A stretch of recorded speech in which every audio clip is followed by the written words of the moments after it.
Good morning, good afternoon, and good day, and welcome back to the Parc'd podcast by Park Fam. Welcome to episode 22.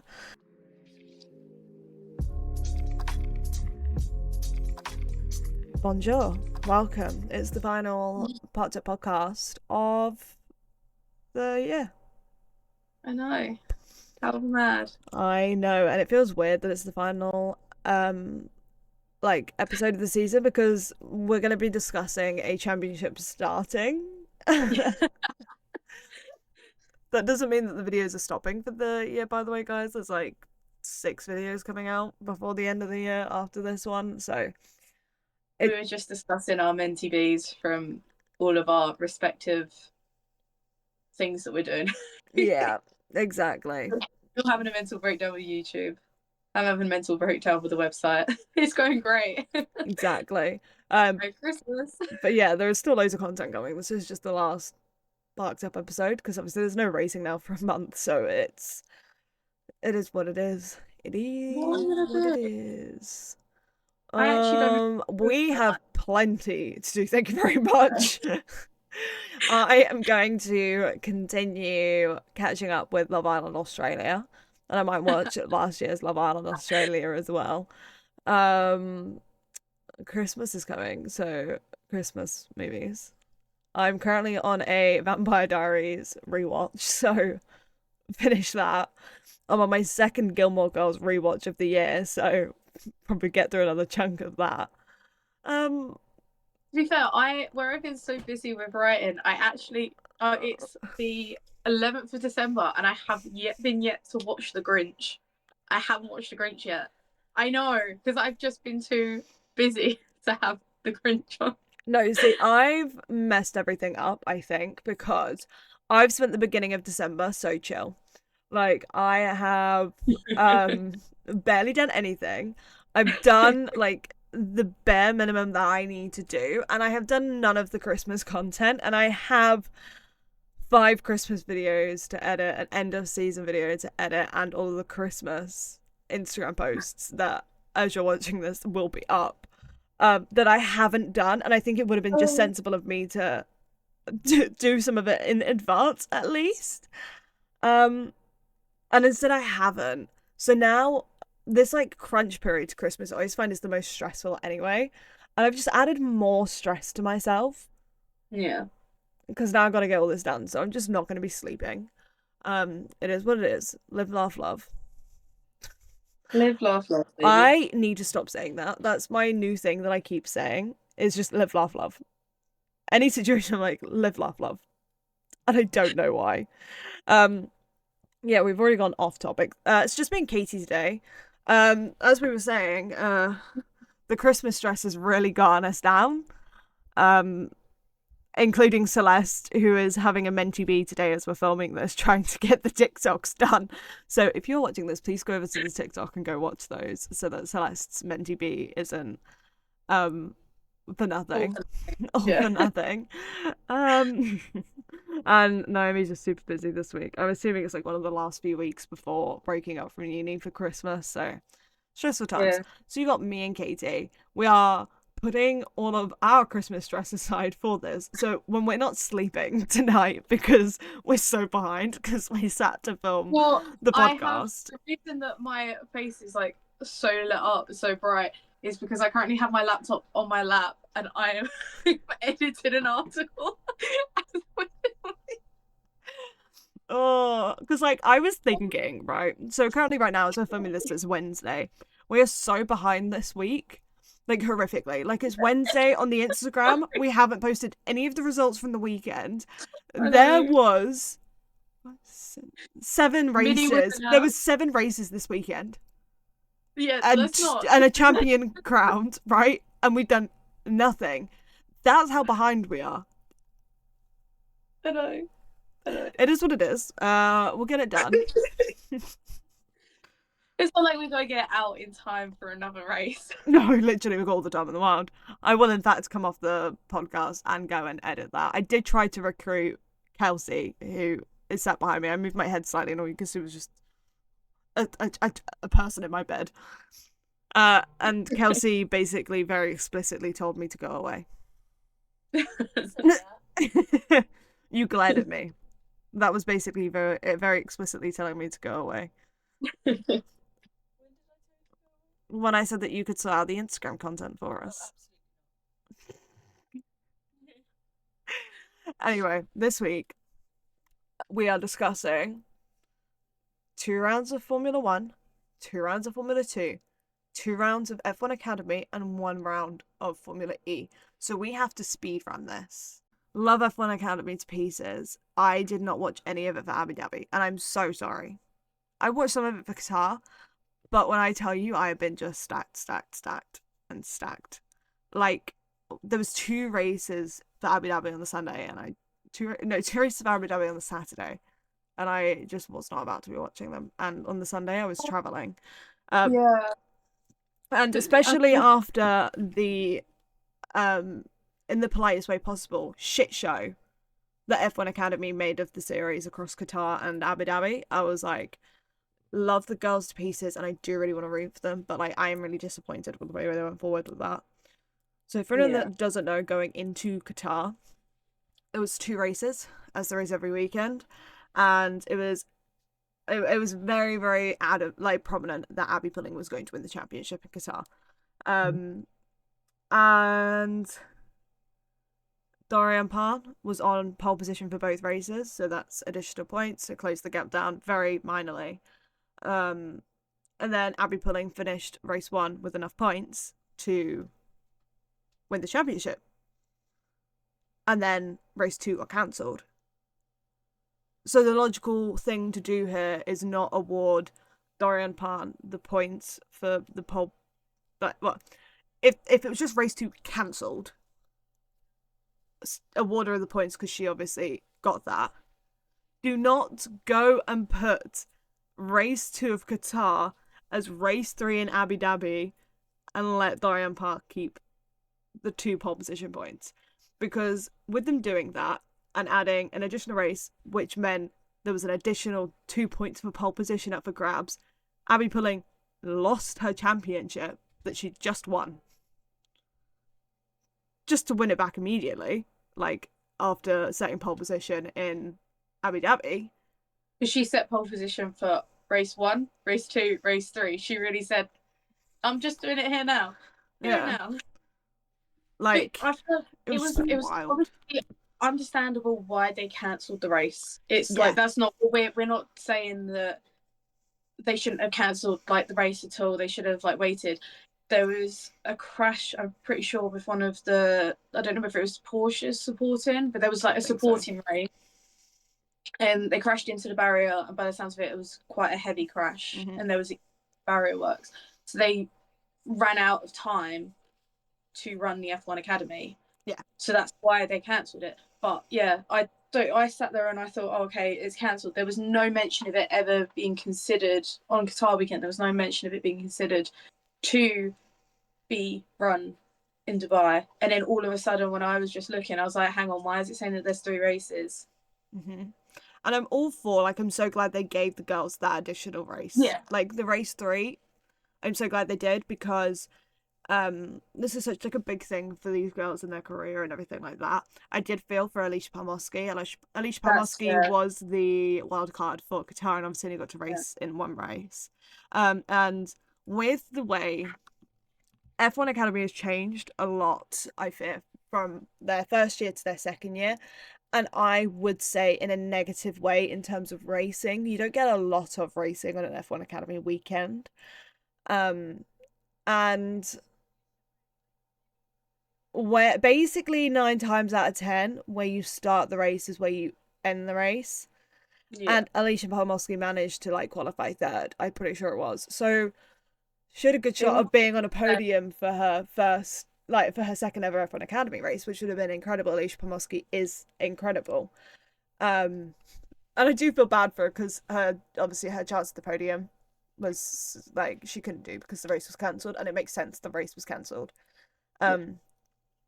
My beef is just with the fact that they gave Dorian Parn the points for pole position when they rescheduled the race.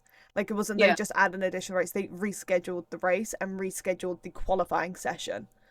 So essentially, if like the race was null void, the qualifying for that race should also be null void.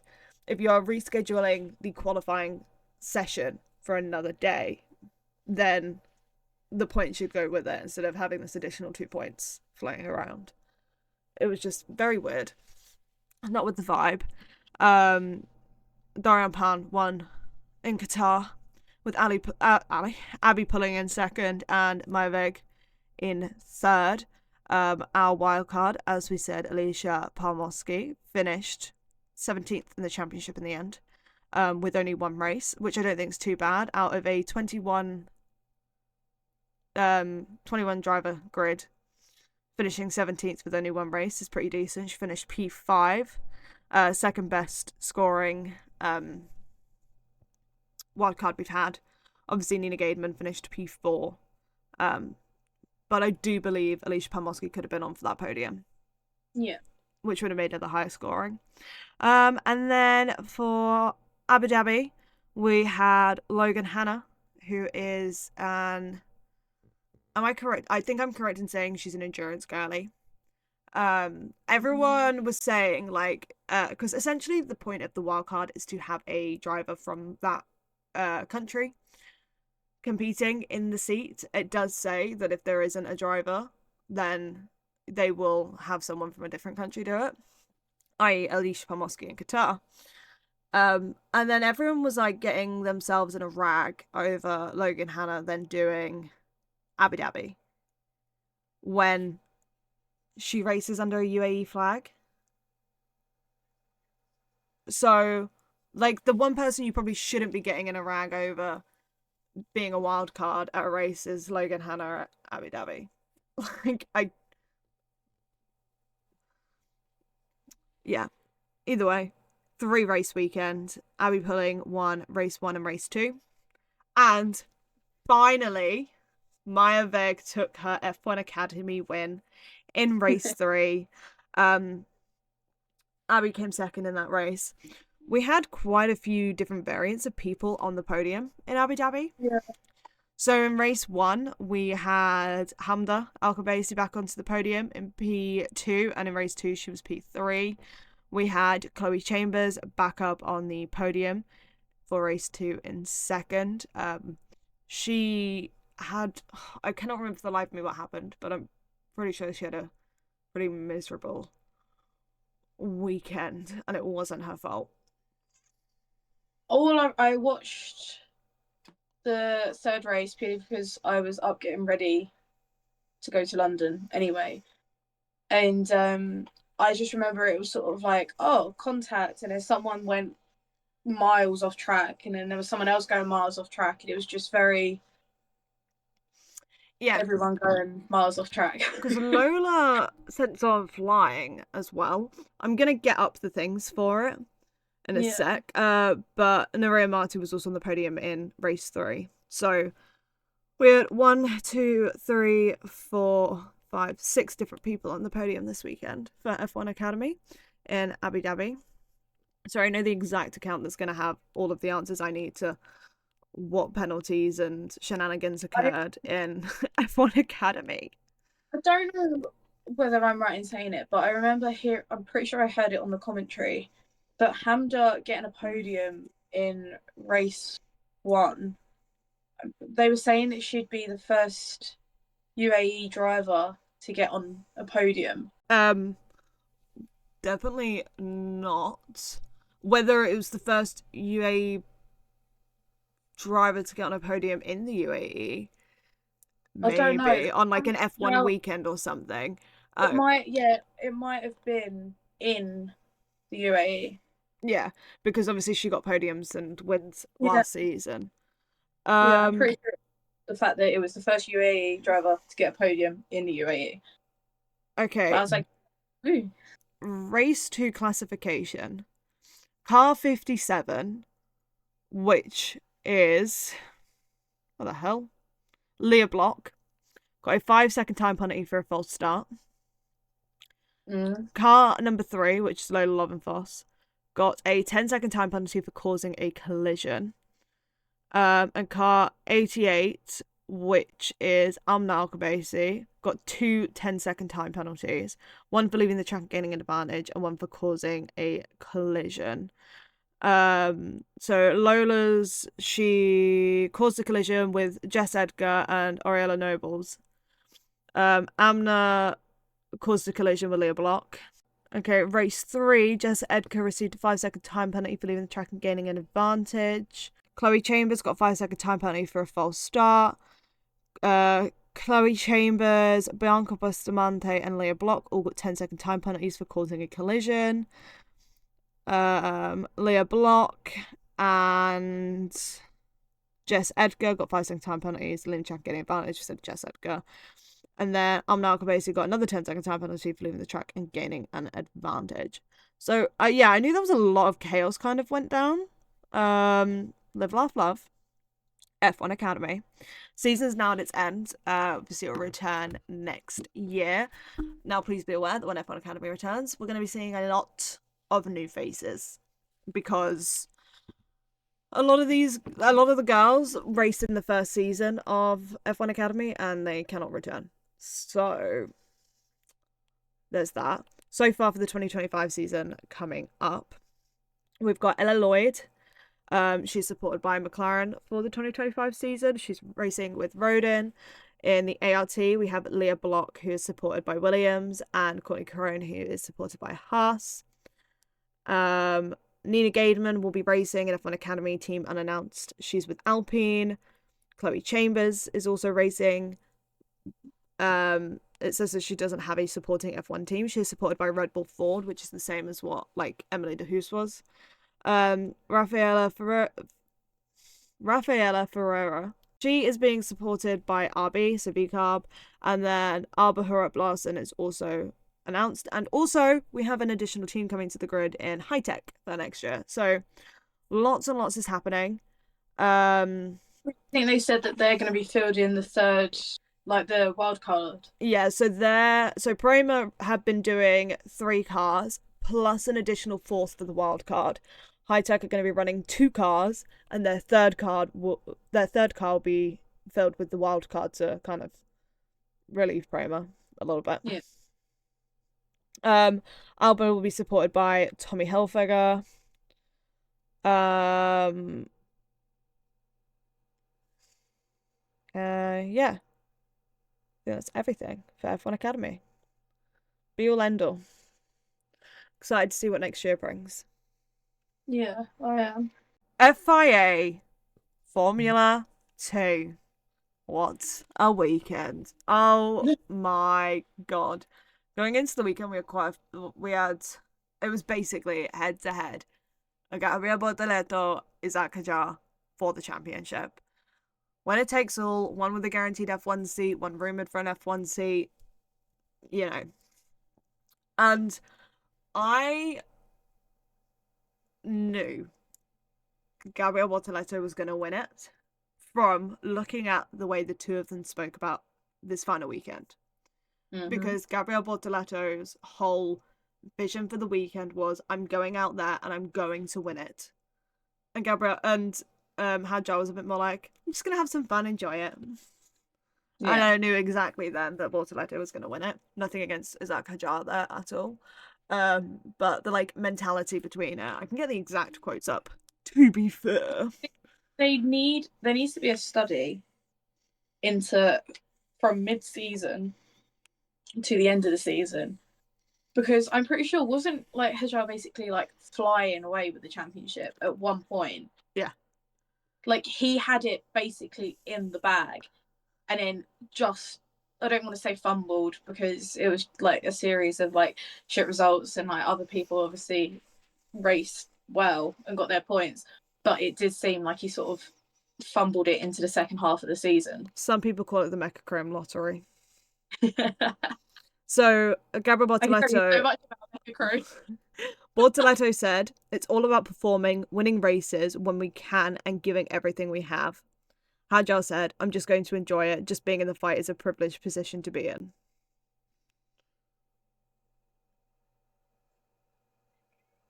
Yeah.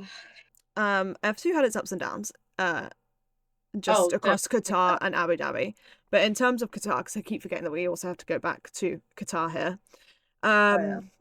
Sprint race. This is where it kind of drew the championship closer. I think is in Qatar, because in the sprint race, Hadjar finished fourth and Bortolotto finished fifth. Oliver Behrman, he won the race. Yeah. I think the last 2 rounds I've sort of Meshed into thingied. one. Yeah, and I've removed from my brain purely from one driver's results. Again, not his fault. I will stand by that. Oh, so yeah, Qatar. Having to deep dive back into my brain, I did watch bits and pieces of it, but not a lot because I was working across that weekend. Yeah. Jack Crawford finished P2. P3 was Richard Verschoor. Kind of came back out of nowhere. Richard Verschoor had a little team change mid-season. Went to MP. So in terms of the championship battle as well, at this point, Paul Aaron, he he kind of put himself back into the fight a little bit. It wasn't massive. He obviously finished the season 163 points, and they're on like 192 and 214. But he was trying to solidify his third place in the championship a bit more. He finished seventh in the sprint race, and he won the feature race after finishing on pole position. He really had his like little comeback. That was his first F2 win of the season after continuously being on podiums and scoring in the points. He finally got his win. And yeah, he was joined on the podium by Hadjar in P2 and Bortolotto in P3. So we're crunching down the championship, and it went into the final weekend with 0.5 points between Hadjar and Bortolotto. Then going into Abu Dhabi, it was all kind of all to play for, and especially with the turn of events on the Friday, with Victor Martins being the driver to take pole position ahead of Gabriel Bortoleto in P2 and Hadjar in P3. So it was close. That's been my only like saving grace from F2 that this entire weekend was the fact that Victor Martins got pole position. Yeah. Anything else after that didn't happen. So sprint race, for anyone who doesn't know, it's a reverse grid. And sadly for Victor Martins, so glad I was playing hockey at this point. he did DNF for he didn't DNF, he finished 19th in the end for the sprint race. The sprint race was actually won in a very impressive feat by Pepe Marti. If you know anything about Pepe Marti, that man has the worst luck possible. He could be pretty much 9 times out of 10. His DNFs and his issues are nothing he can control. He is always caught as collateral, and he was able to drive off and win the race in such an impressive feat. He had Gabriel Bortoleto behind him, finishing in P2, obviously trying to gain the additional points. And in P3 was Dino Bogdanovic. Mad. Now, you might have seen the podium and thought, hang on, Dino Bogdanovic wasn't on the podium. I would know. Well, Paul Aaron was on the podium. And he got disqualified from the sprint race in Abu Dhabi. And but it was late. It's no. Do you know why he got disqualified? Yeah, because it was his DRS, wasn't it? Yes, High-Tech made alterations. High-Tech made alterations to his DRS, which is obviously a very big no-no. I don't know how anyone thought they were going to be able to get away with that. Obviously, they didn't. He got disqualified and then had to start from the pit lane for the feature race because of the changes they then had to make to the car.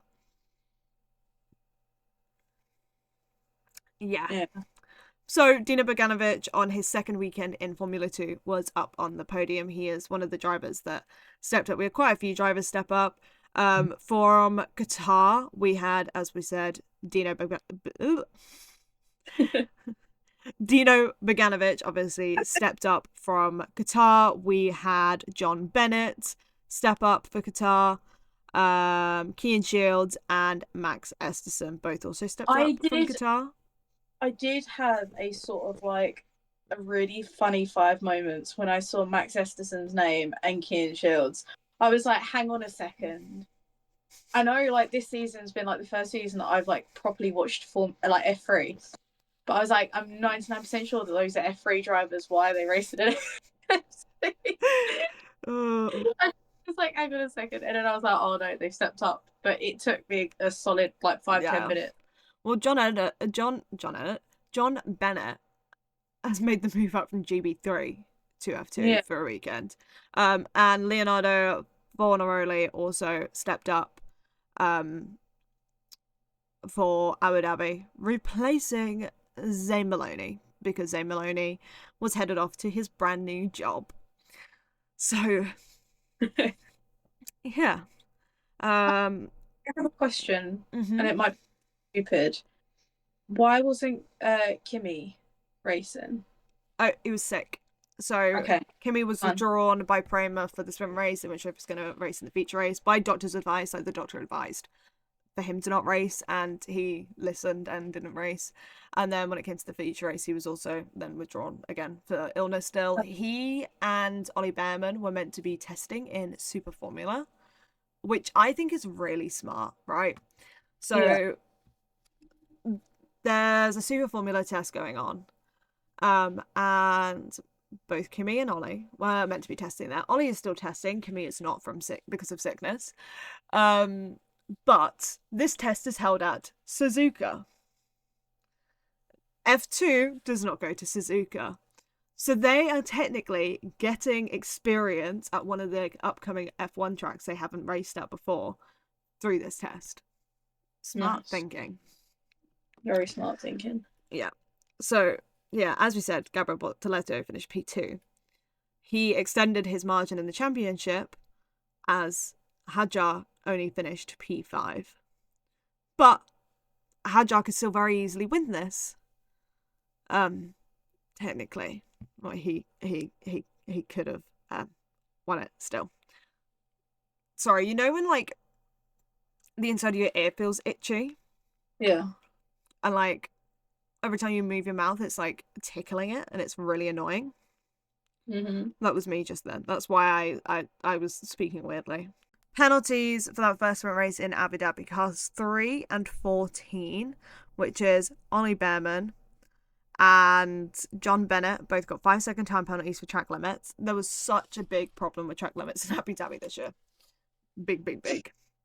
Cars 6 and 16, which is Miata and Cordial, both got 10-second time penalties for causing collisions.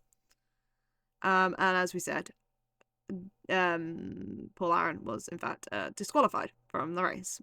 It was Miata that caused the collision with Victor Martins that ruined Victor Martins' race, and Cordial collided with Josh Dirksen, which meant that he couldn't finish the race either.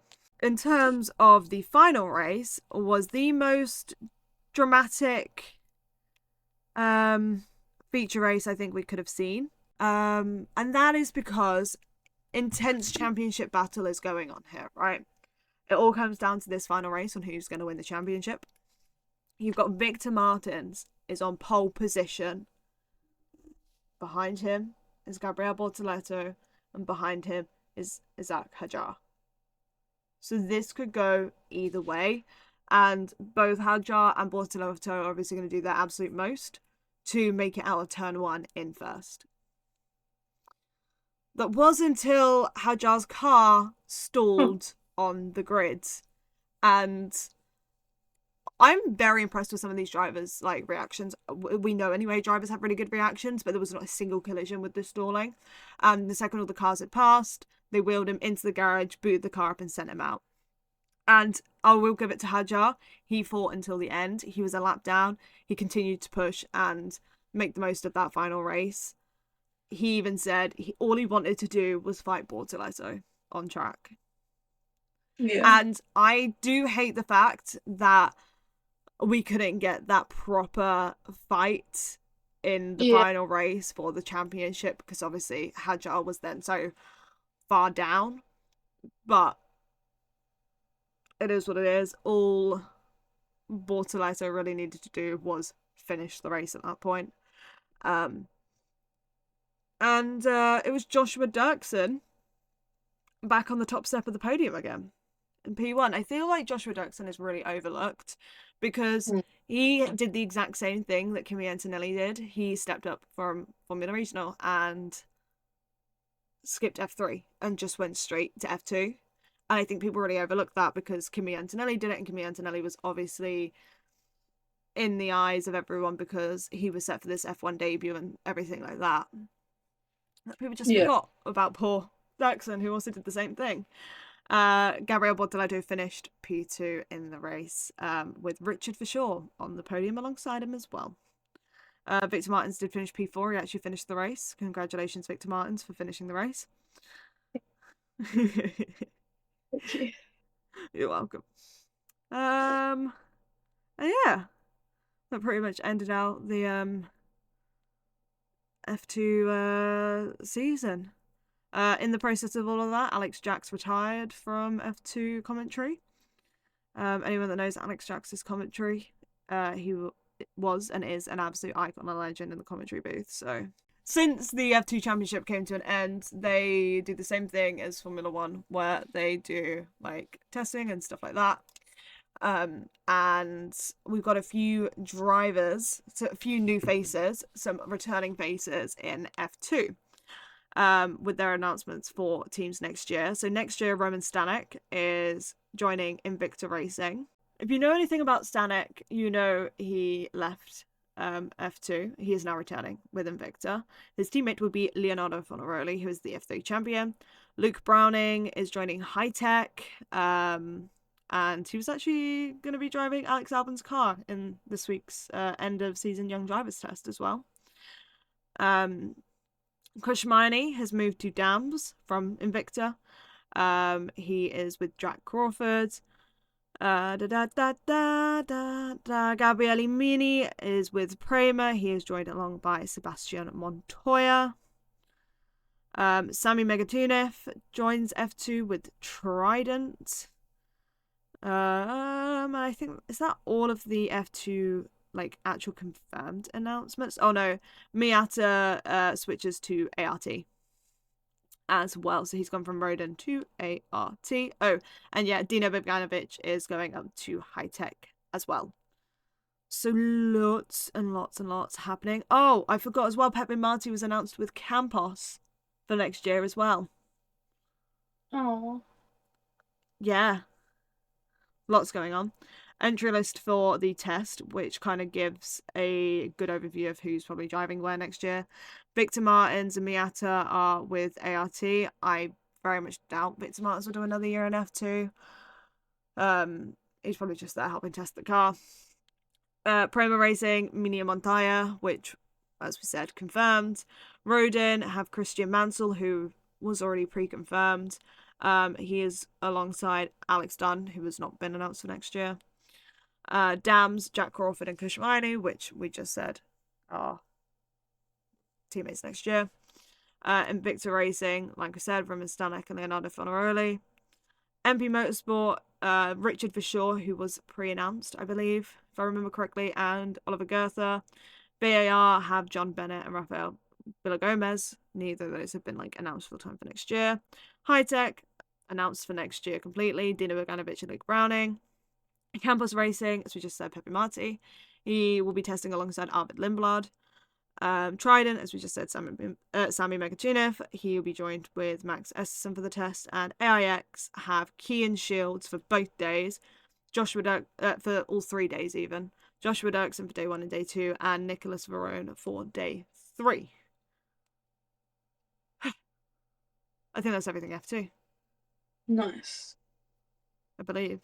As we said, some drivers are going over to Super Formula for some testing. But apart from that, I think that's F2 done. Championship was won by Gabriel Bortoleto. He pulled. He is the second driver to complete. Not complete. The second driver to win F3 and F2 championships. He is the fourth driver to win F3 and F2 championships if you take into consideration their names before. Because obviously Charles and George won GP3 and not F3. Yeah. So technically, in terms of F3 and F2, Oscar Piastri was the first and Gabriel Bortoleto was the second. In terms of GP3/F3 and GP2/F2, it's George, Charles, Oscar, and Gabby. If you want to sit there and go, oh, what was GP2? Head to the website. That was a shameless plug. I spent too long on that article. That was shameless. Thank you. I'm not even shocked. Hello, Upper East Siders. We've got the inside scoop as Max Verstappen goes to George Russell and George Russell returns the favour.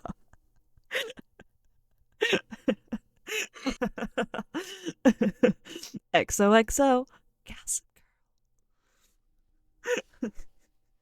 Of everything that happened, Qatar, Abu Dhabi, I think it was all shadowed. Beginning of Abu Dhabi, end of Qatar, all shadowed by those two beefing. For Max to just go, yeah, we'll probably be fine when we get back to Monaco. What?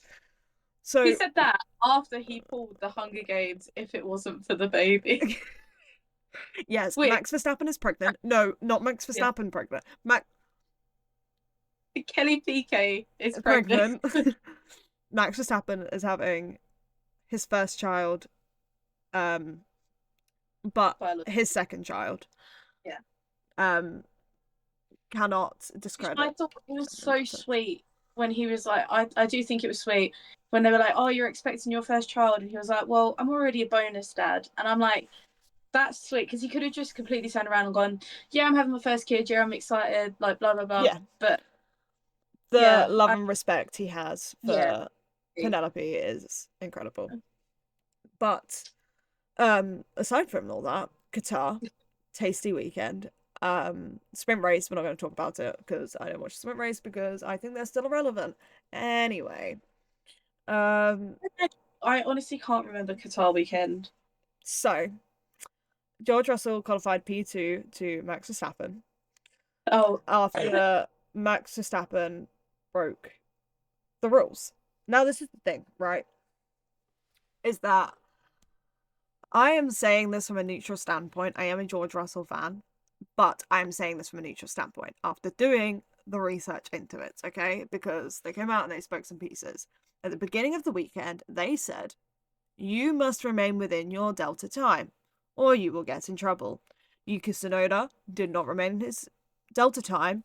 He got a warning, and then they were reiterated that they must remain in their Delta time. They're not going to tell them again. If you don't remain in your Delta time, then you will be penalised. Max Verstappen did not remain in his Delta time. It doesn't matter about the whole both were on a cooldown, both were on a warm-up, it doesn't matter. Max Verstappen was not remaining in his Delta time. That's what George was trying to say over the radio, was that George was not speeding, that he is doing his Delta time, because the way he was catching Max would prove that one of those two is not within their Delta time. George does not want to get penalised when George is the one in his Delta time, and Max is not. And when they then went to the stewards, they called George Russell into the stewards with Max Verstappen, and Max Verstappen received a 1-place grid penalty as opposed to a 3-place grid penalty. He'd have received a 3-place grid penalty if George had been on a flying lap, because then it would be considered dangerous. But at the end of the day, Max Verstappen did not remain within his Delta time, and therefore was penalised for not remaining in his Delta time. They were told twice at the weekend that actions do have consequences, and if you do not remain, you will be penalised. So he knew that was coming. I don't know why.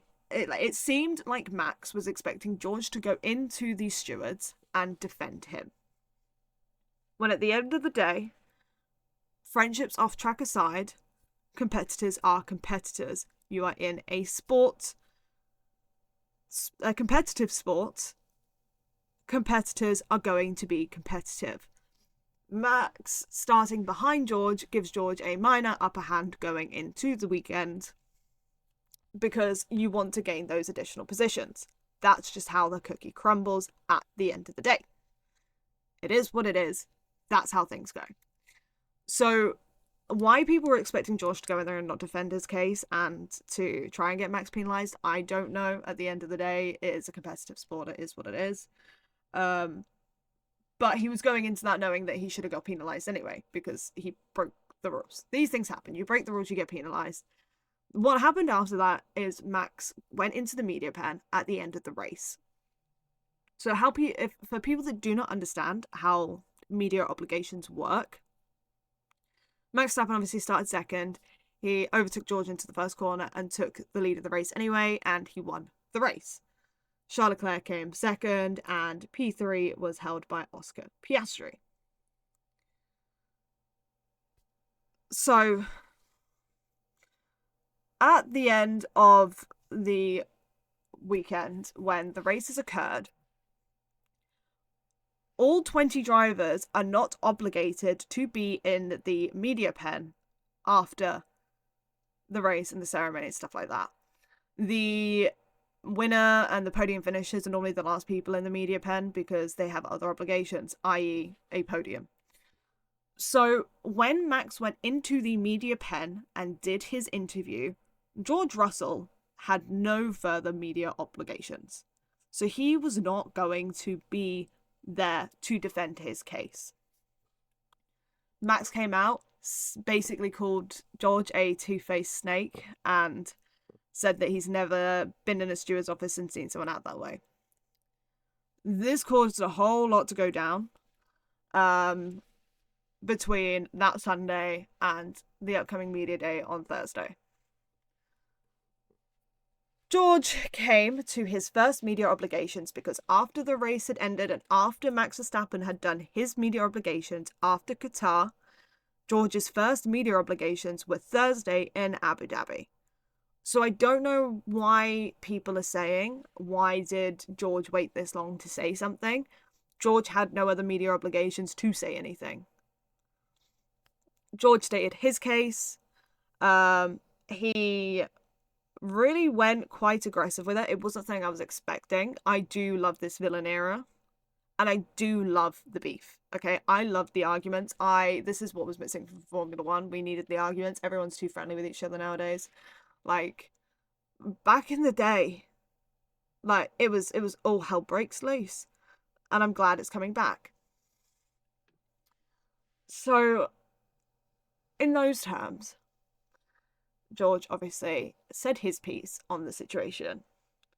Max then made a mockery of the situation when asked about it. And my favourite quote of the whole thing was basically Max saying, "We're not going to be playing paddle together when we're back in Monaco." Because it's just so funny. They obviously then had the driver's meal that was set up by Lewis Hamilton. Apparently left the only open seats next to Max Verstappen, and George was the last to arrive, and he just took his seat and moved it down to the other end of the table with Lewis Hamilton. To be fair, as he should, like, if someone had just, like, said these things, bearing in mind one of the things George Russell said that Max had said was that he wanted to put his head upside down through a wall, or whatever the exact quote was. Something along those lines. Not a very pleasant quote. I think it was Crofty came out and was like, there was no swearing in the steward's office. He wasn't there. He's like, but my inside sources says there was no swearing in the steward's office. But I'm going to have to go read back on it, but I don't remember George saying it was said in the steward's office. It might have been said. Take whatever with a pinch of salt. It's just, at the end of the day, it's all lighthearted and they're not going to have severe beef. They then had the GPDA meeting, and they take a photo at the end of it, and George and Max were sat next to each other, and the beef has basically disintegrated. So it was chaos.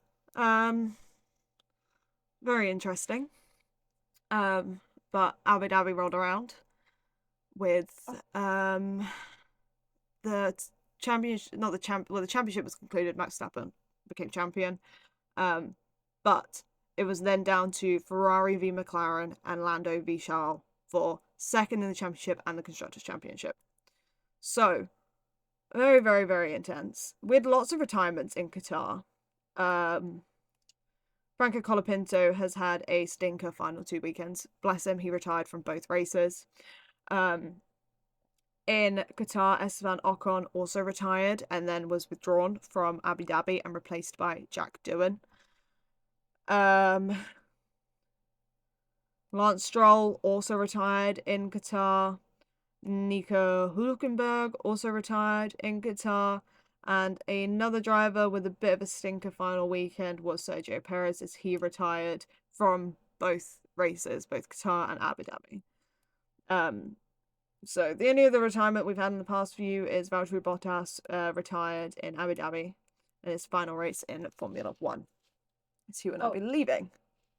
While we're on the thingy of Bottas, he paid for, I know it's just a random thing, but he actually paid for the driver's meal, which I thought was quite late. I can't believe they'd make the unemployed pay. Like, that's so rude of them. Like, they all have jobs. Exactly. But I just think it's sweet. It was like a little sort of goodbye. Yeah. From him. But yeah. See, that man is just he does not care anymore, Valtteri Bottas. He does what he wants. He is one of the funniest characters I've ever seen in my life. Like he side quests. Yeah. The entire time. I'm excited to see what is next for him. He's like, what's next? I'm like, I don't know, Valtteri, you tell me, babe. I think he's quite good with like the cycling. Like he does gravel racing. Gravel cycling. And he's quite good at it. So it'd be interesting to see if I'm sitting there and watching something and then all of a sudden it comes up and the surname's Bottas and I'm like, hang on a second. Valtteri. Hang on, what are you doing? A driver that we didn't mention from Abu Dhabi in terms of retirements was Liam Lawson, because he technically didn't retire because he completed over 90% of the race, so he was still classified. That was interesting. He got out of the car while it was still moving and it just rolled away, which is obviously very, very dangerous and should not be done. I was a bit shook by that. I was like, what the hell is going on? Yeah. Lando Norris started on pole position for Abu Dhabi. And pretty much led the race all the way to the end.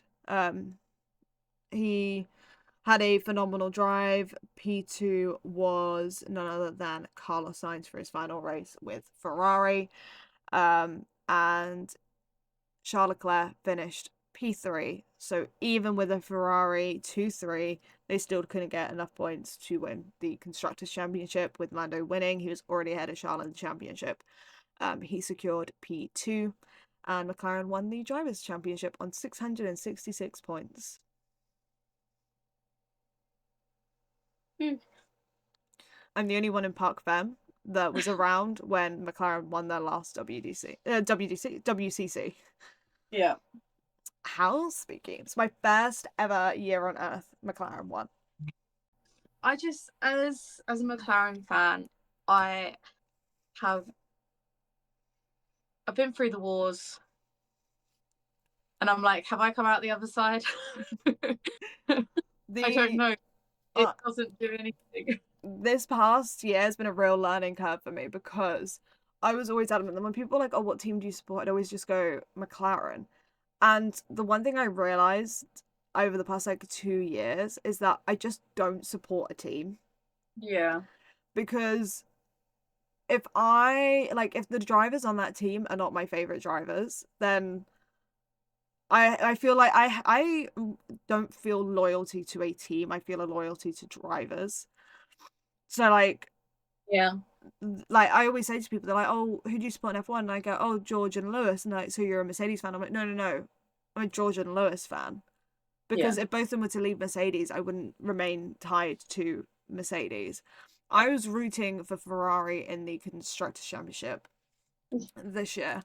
I wasn't mad that McLaren won. I feel like such a large part of my life was McLaren because I'm a Lewis girl and that was where he started out. I'm a Jensen girl. He went to McLaren. But my third, like one of my favorite drivers on the grid is Charles Leclerc. Yeah. And he was with the Ferrari. And I was essentially rooting for him in the constructors, and also the fact that that's the team Lewis is going to. So better finish in the constructors championship, more money for a good car for him, in my Yeah. eyes. But yeah, I think both McLaren and Ferrari deserve that constructors championship, and I don't think it's the end of this battle that we're seeing between them. It's nice to see this battle between the two of those teams Yeah. back. I love it. Love it. Um, but Have we mentioned how McLaren at one point might not have got it? There was a well, no, not might not have got it, but the start of the race, the first corner incident between a certain. yep. First corner of the race, Max Verstappen tagged the end of poor Oscar Piastri and spun him out of the race. Luckily, Lando finishing P1 was pretty much enough anyway, almost for the championship. Oscar Piastri finished 10th in the end, so took an additional point for championship. But I think even without that, but it would have been nice for McLaren to have both their drivers finish up the top. And I did find it really shocking that Max was confused as to why he was getting a penalty for that. Yeah, when he sat there and said, I was alongside, I was up in front, and it's like in no way, like your front wheel would not hit like the middle of the car, like it wouldn't hit the side pod if you were ahead. Yeah. If you were ahead, it would have been Oscar's wheel that would have touched your side pod. Exactly. And Oscar Piastri, his radios are the funniest thing ever. It's just the way he went. Good. Yeah, I but was it like, wasn't. nothing more, nothing less. Just good. First one was wow, that's the move of a world champion, and I was like, Yeah. okay, okay. And then the I think like Max had another moment on his radio where he was complaining about it, and he was like, "Oh, why don't they give a 20-second like penalty about the FIA?" And I just remember just hearing his like radio engineer. He was just like, "Max, shut up, stop. You've already got community service. You don't want more." Yeah. Like, it's just, I don't know. The whole situation was wild. I don't actually remember that much from Abu Dhabi. I watched the whole thing. I was there. I watched it. But like so much of it just blurs into each other. I feel like it was, in my mind, I remember it as quite a boring race. Yeah. One thing that did come out of the Qatar like Grand Prix race on the Sunday was the mystery of the wing mirror on the start finish straight and the drama that that caused. Um, yeah, I don't understand why it wasn't called as a safety car earlier. Yeah. Like they left it on the track. Yes, there were yellow flags. Yes, there were double yellows right by where it was. Okay, fair enough. Drivers should be. Lando should have slowed down. Yeah. The penalty was He did. People like, no, he definitely lifted. Like, you can hear that he didn't Yeah, lift. And people went, yeah, but it was just doing where it wasn't a car. I'm like, but it could have right. been a car. That's Exactly. the point, is that it could have And then, been a car and he still didn't obey the double yellow flags. or it like, and then it all just had like it was just waiting, waiting, and then I'm pretty sure it was Bottas ran over it. Mm-hmm. They splintered it everywhere, and then it got under. No, Carlos it gave and Lewis. Carlos and Lewis got rear punches. And then they called the safety flags. And then, yeah, as soon as they came into the pits, it was like, oh, safety car, it's a little bit too dangerous. And it's just, we've had so many incidents in recent history in F1 with safety, with FIA not, with the FIA not, and the stewards not calling things and not putting safety cars out, and it's cost lives. Yes, okay, a wing mirror on the track might not do because of like the safety aspects with like the helmets nowadays, but debris has knocked people out and it's broken helmets and it's blinded people before. All it takes is one freak accident. Yeah. So if you knew that it was going to be a safety car when it got dangerous enough, why just limit that now? Put it onto a safety car, clear it off the track, get racing again. Lando wouldn't have had his penalty. Well, he would have had his penalty. Never mind, ignore me. Right, rescind that. Lewis and Carlos wouldn't have had to have pitted because they wouldn't have got rear punctures. And it would have been more of a battle because the two of them had such pace. And then after that, they were behind because they obviously had to come in and change tyres. Yeah. I just think it should be looked at. Mm-hmm. And it's not the first time this season that there's been a dodgy call. Yeah. And I don't think it's going to change for next season. No. No matter how much the GPDA do, I don't think the FIA are ever going to listen, because he literally said, why should I listen to what they want? Obviously in much longer terms.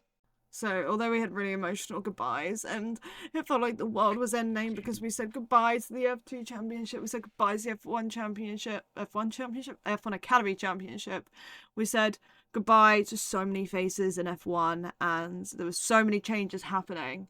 And while we were really, really emotional about this, it was really, really difficult to stay emotional because Taylor Barnard, in his first full year of Formula E, was on the podium. Like, Formula E is back, bitches, okay? Get down with it. We have a video on here explaining everything you need to know about Season 11. I did make a minor boo-boo because the media kit I had told me the qualifying worked one way and apparently it now works a different way. And apparently it worked like that last year, so I don't know why in the media kit it says it worked this other way. I don't know. Didn't see the messenger. But FE is back. It started on the 7th, literally qualifying day for Abu Dhabi. It was Formula E back in Brazil, Sao Paulo. I love it. It was at the Sambadrome. Sambadromo. How cool of a name is that? Especially with Strictly on the same day. And we're at the Sambadromo. Very intense race. I can't remember the last time I've seen a Formula E race last 2 hours. London last year when it was raining. Yes, but that was because they just didn't get it started. I mean, like, yeah, they actually started the race and it lasted 2 hours, and that was due to 2 red flags. Qualifying wise, Pascal Wehrlein qualified on pole position. And yeah, a lot of people were like, oh no, like, we're gonna have Pascal dominance again and all this jazz, and that went out the window very quickly. Race started, lots happened during the race. Like, trying to recall it all back in my brain is frazzling it. Like, Taylor Barnard got a drive-through penalty. And I cannot remember what for. Like, I can't remember what he did now to get this drive-through penalty. This is what happened, guys, when we don't make a list of all the little things that happen. Oh, it was for overpower usage, wasn't it? Oh yeah, it was all the different like Nissan the Nissan powertrains pretty much got overconsumption penalties across the weekend. But that's what makes like Taylor's podium. He had a penalty. He had a shocker of a race for him to be getting there. And someone else. One of the Nissans. Was it Norman? Yeah, I think so. Because it was all it was the Nissan powertrains. There wasn't any other powertrains. Yeah. It was the Nissan ones, which is alarming. Yeah, the race saw one of the most amount of retirements I have seen in Formula E for a little while now. I think the last time I saw this many retirements was London, when they all piled up into each other. It started off with, we're getting ready, the lights are getting ready to go out, and all of a sudden, for anyone that's listening and can't see, I'm waving my arms around in the air. Robin Fries can't get his car started, so they have to get him off the track. And he couldn't start the race, so not a great start for Envision that weekend. And then just doesn't get better from here. Race starts. Lucas di Grassi retired. I cannot for the life of me remember how Lucas di Grassi retired. I'm pretty sure he just crashed. So, ignoring Lucas di Grassi, first incident that happened, minus Robin, was Nico Muller driving Jake Hughes into a wall. The cars are kind of side by side, crashed in and into the wall. They both went together and retired both of them from the race. That was drama number 1 of the weekend. Number 1. This could go on for a while. Okay, somewhere between Nico Muller and Jake Hughes crashing and Jake Dennis stopping on track was Lucas di Grassi coming out of the race. I have no clue what happened there. But Jake Dennis caused our first red flag. That's because his car was in a red state, which means no one could touch the car. And I can't even remember what he did, but he was stopped on track, so they had to red flag it until the car was able to be touched and removed from the track. Like, I'm pretty sure he bounced into something and then just stopped on track. Like, this isn't the first time a driver has stopped on track this weekend. Mitch Evans stopped 3 times in 2 different sessions this weekend. Like, his car just shut off. And it's like a, you know, a reboot situation going on there. But first red flag. Bearing in mind, by the end of lap 2, when Nico and Jake Hughes crashed into each other, Taylor Barnard was last. Dead last. Like, last. It was Oliver Rowland that got the penalty, not Nominato, with the drive-through penalty for the overconsumption of the power. Both McLarens and that one singular Nissan. Okay. So this is where everything then starts to go downhill. Everything's going fine. There's battles. There's lots of changes to the lead. There's a potential Jaguar 1-2 on the cards. Like, everything's popping off, right? Sam Bird manages to minorly tag the back end of Maxi Gunther. And at that point, it's like, oh god, oh no, Maxi Gunther's kind of knocked into the wall slightly. But I don't even think it was Sam Bird that... I'm pretty sure it was Sam Bird that tagged him. But...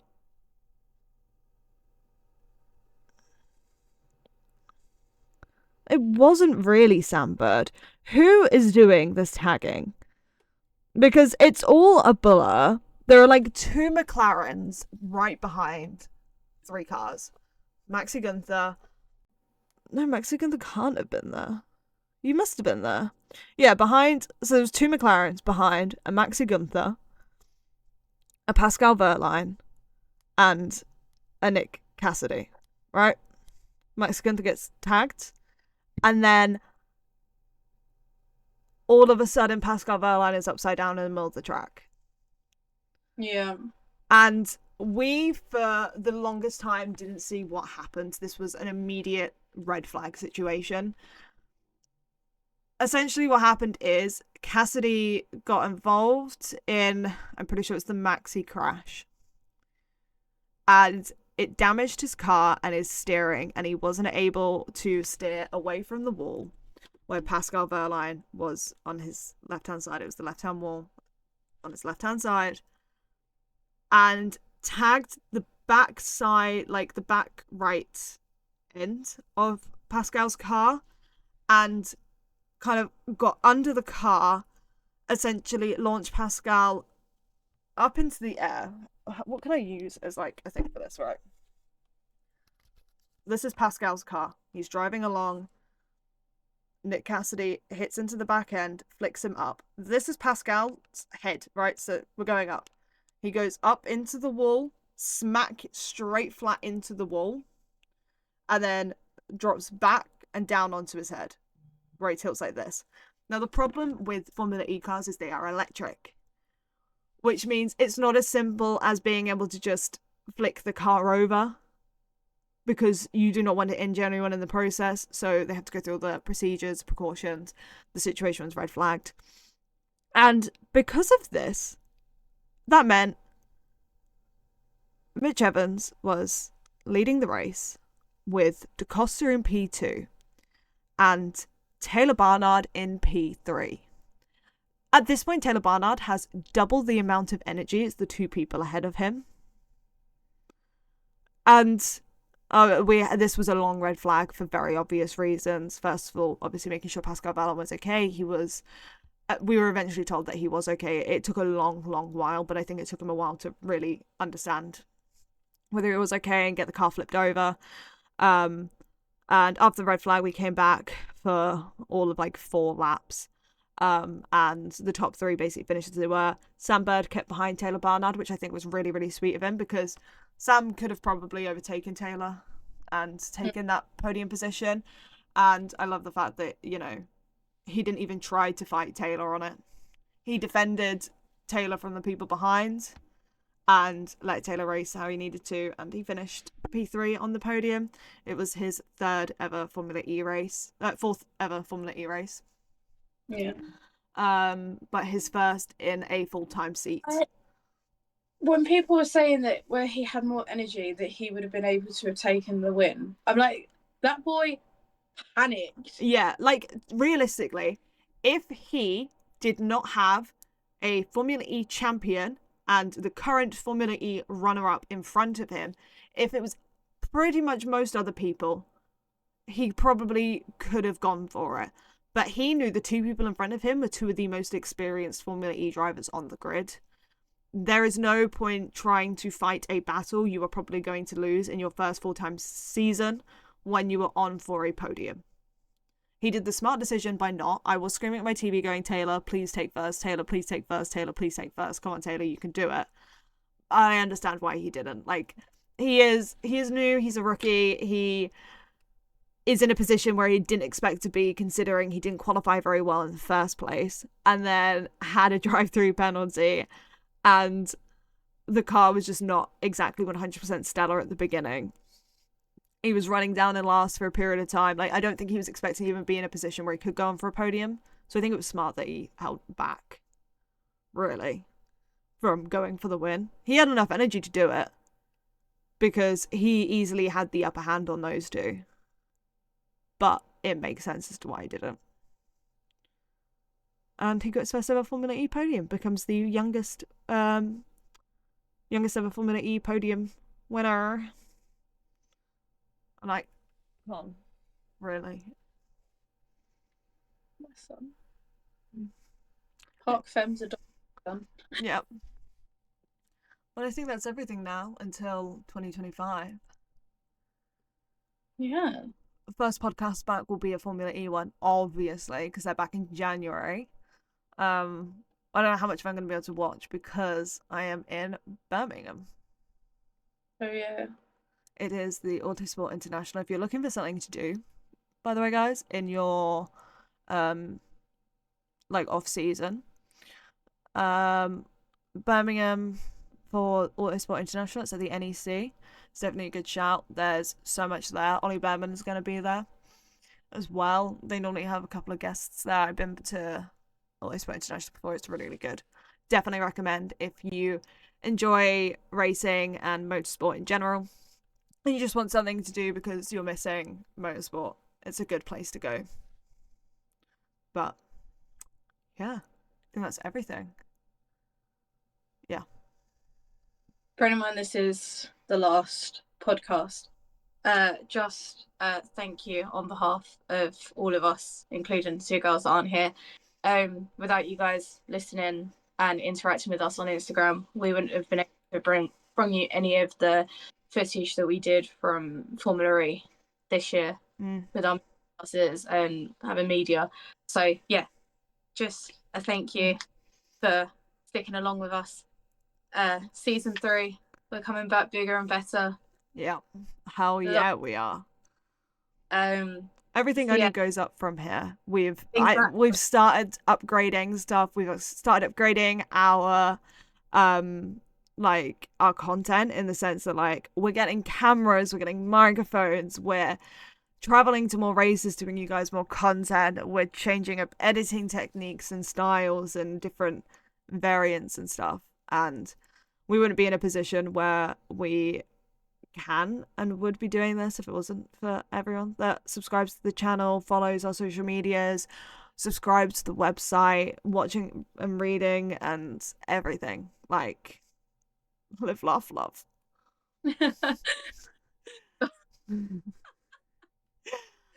This is the last video we are filming in 2024. The rest of our content that's going up for the rest of this year is all pre-filmed, so it feels weird because it's literally the beginning of December and we're like signing out for the year. Everything obviously is still going on behind the scenes. It will be going on behind the scenes, but in terms of filming content, this is our final video that we're filming in 2024 as Parc'd until 2025. And no breaks for us. There'll be a very, very minor break for like a week around Christmas and New Year's. Permitting I get everything pre-sorted, then we'll see what the word break means. And then we cannot wait to be back in 2025 to bring you guys more content, more newness, and just spend another year loving Parc'd and appreciating you guys. Yeah. Yeah. Yeah. Yeah. Thank you guys as well for watching. As we just said, big spill, thank you. And I'm saying thank you again. If you did enjoy the video, don't forget to give it a big thumbs up. You can subscribe to the channel. We really, really, really appreciate it. I think our main goal is 100 subscribers. So we're still a while off, but subscribe to the channel would mean the absolute world. You can check out all of our social medias. They are at @parcfem_. That's on Twitter, Instagram, and TikTok. Check out the website parcfem.co.uk for articles on everything F1, F2, F3, F1 Academy, and Formula E. And yeah, with that being said, see you in 2025, and for a final time in 2024. Ciao bella. Ciao, Bella. Ciao bella.